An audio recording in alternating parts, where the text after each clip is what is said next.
पुतळा आगमन सोहळ्यासाठी उदगाव परिसरातील शेकडो भीमसैनिक येणार. उदगाव येथील बैठकीला उत्स्फूर्त प्रतिसाद.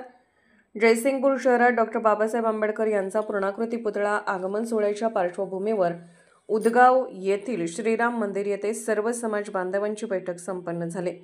या बैठकीत आगमन सोहळ्यासाठी उदगावसह परिसरातून शेकडो भीमसैनिक उपस्थित राहणार असल्याचा निर्धार यावेळी झालेल्या बैठकीत करण्यात आला. गेल्या 50 ते 60 वर्षापासून महामानव डॉक्टर बाबासाहेब आंबेडकर यांचा पूर्णाकृती पुतळ्याचा प्रश्न प्रलंबित होता.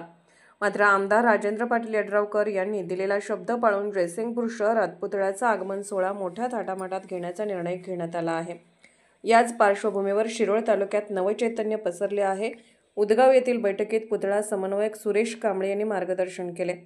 त्यांनी सांगितले की आगमन सोहळ्याची जय्यत तयारी सुरू झाली असून प्रत्येक गावातील भीमसैनिकांनी या सोहळ्यात सक्रियपणे सहभागी व्हावे असे त्यांनी म्हटले आहे की जयसिंगपूर शहरात डॉक्टर बाबासाहेब आंबेडकर यांचा पुतळा व्हावा अशी मागणी अनेक वर्षापासून होती.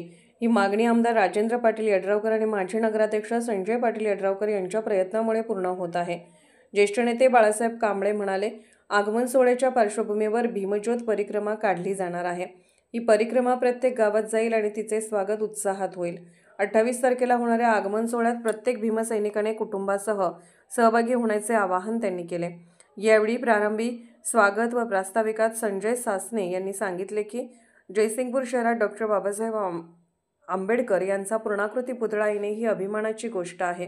गेल्या अनेक वर्षापासून प्रलंबित असलेला हा प्रश्न आमदार राजेंद्र पाटील यड्रावकर आणि संजय पाटील यड्रावकर यांच्या प्रयत्नामुळे मार्गी लागला आहे. यावेळी विशाल भरमे यांनी मनोगत व्यक्त केले. बैठकीत सर्वांनी मिळून आगमन सोहळ्याच्या यशस्वीतेसाठी सहकार्य करण्याचे संकल्प व्यक्त केले. बैठकीत उपस्थितांनी पुतळा आगमन सोहळ्यासाठी उत्साहाने तयारी सुरू असल्याचे सांगितले आणि प्रत्येक भीमसैनिकाने या ऐतिहासिक सोहळ्यात सहभाग घेण्याचे आवाहन केले. या बैठकीत उदगावसह परिसरातील बौद्ध समाज, चर्मकार समाज आणि मातंग समाजातील कार्यकर्ते मोठ्या संख्येने उपस्थित होते.